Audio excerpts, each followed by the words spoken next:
I don't care if my sister has cancer. I am not doing her hair for the wedding. You know, that might be the most unreasonable statement we've ever heard. And we've heard some unreasonable statements on this show. Here comes the bride, and here comes the bride's sister, who may or may not be an a-hole. Yeah.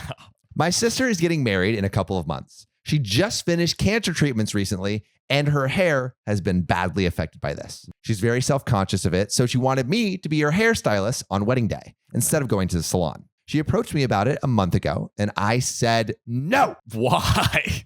What reason could she possibly have? Well, there have been some very mixed opinions in our family about this, so I decided to post about it and see what the consensus would be. Let strangers on the internet decide. All right, yes. Go to Reddit for your familial problems. It'll always help. Mm-hmm. Some of the background reasons I said no. She and I have had our issues in the past. She lost one of her best friends around the same time I was diagnosed with anxiety disorder. She had expected our whole family to go to the funeral, but our older brothers stayed home with me while our parents took her to the funeral. She was pissed at our brothers and at me.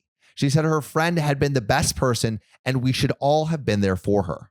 I, personally, did not like her friend. She was mean to me as a kid. She was mean to me up to the day she died even. So I wasn't grieving. I was also not good around people then. My sister told me she wished it had been, My sister told me that she wished it had been me who died instead of her best friend, because at least her best friend would have cared. Oh my God. Damn, dude. Wow. That is intense. This is a very insane family dynamic. I mean, obviously the sister is terrible for saying that, but to like not, I mean, I think it's to not go to the funeral. I know they were a bully, but to not like support your sister is also kind of. I think that is. It's less a bit. I understand that it sucks, but like I do think it is a bit much to not go to the funeral. Yeah, I don't know. That's. Yeah, I mean the person's dead. Like, yeah, like just respect for your sister. Yeah, you know honestly. what I mean? Good. About a year after that, her boyfriend at the time cheated on her. I'd heard the rumors, but our relationship was nothing at that point. So basically, OP didn't say anything, even though she heard rumors about the boyfriend cheating. Oh my Dude, OP kind of God. sounded like an asshole. She realized I must have heard the rumors and got mad at me for not telling her. That's kind of fair. Yeah, come on. Kind of fair. I told her I don't care what's going on in her life, which is true. I reminded her of what she had said to me previously, which, yeah, I got. But then we kind of patched things up. And after not living together for a couple years, we weren't close, but it's better than what we had previously. But that's, to be expected, I would imagine.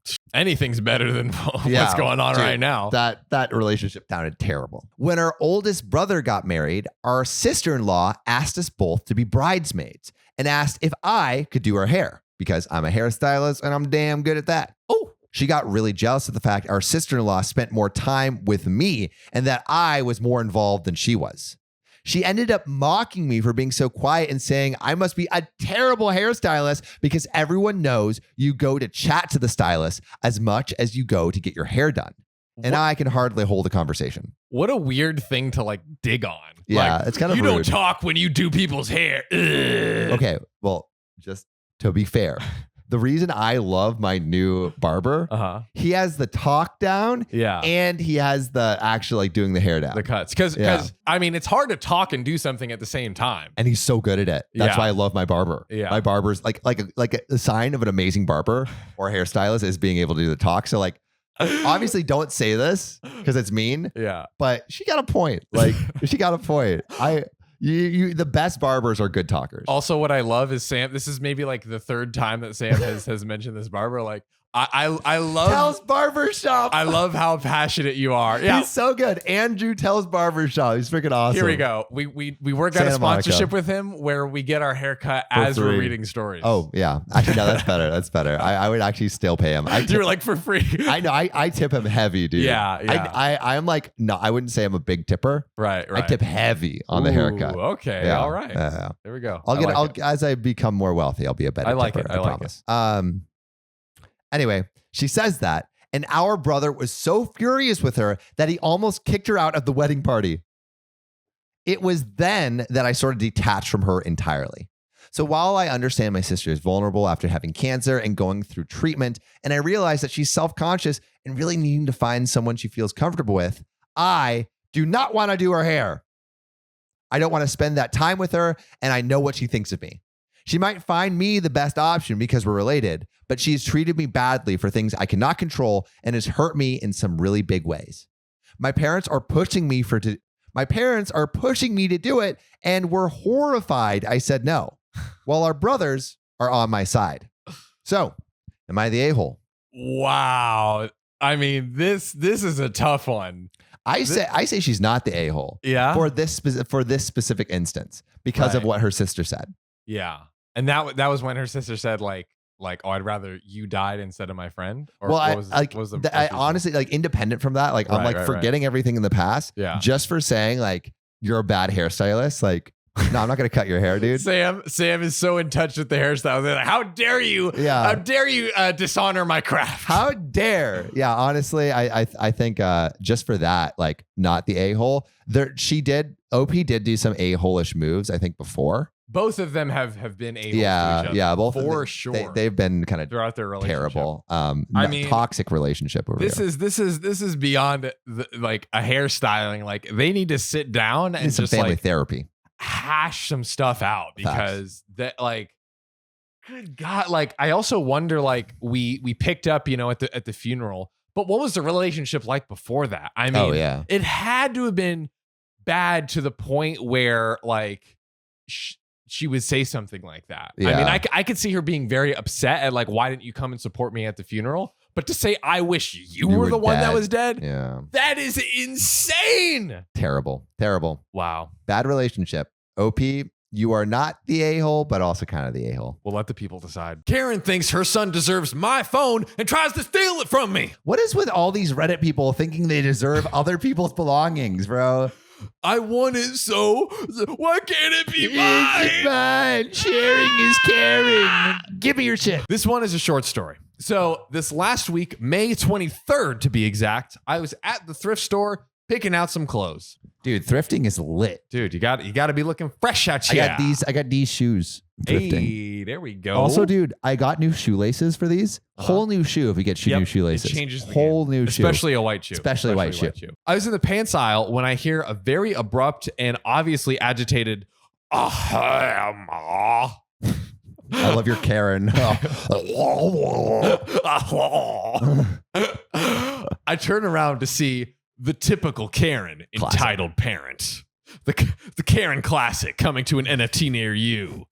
The Karen Classic. The Karen Classic. That would actually be a great NFT project. Karen's. It could do it. It could do it. When I say that she had the appearance, when I say Karen NFT. Karen NFT. Karen NFT. That's pretty good. That's pretty good. Come on. We're saving that one. When I say she had the appearance of a Karen, I mean it. She had the hair, sunglasses, indoors, and a purse hanging off of her elbow. Classic Karen. Classic Karen.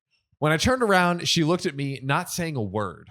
She was just surveying my clothes, looking disgusted. I was wearing a large hoodie and basketball shorts, so I kind of understand why. Don't sell yourself short, man. Yeah, bro, you can wear whatever you want. Don't let other people judge you. That's right.